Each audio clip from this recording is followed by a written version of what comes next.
કહેવાતું નથી। એના દિલમાં શું છે સમજાતું નથી। એને કહેવું છે પણ કહેવાતું નથી।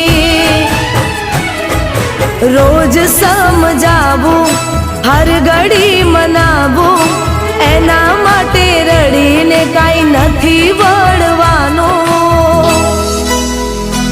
એમ ભૂલવાથી ભૂલી તો જવાતું નથી। એને કહેવું છે પણ કહેવા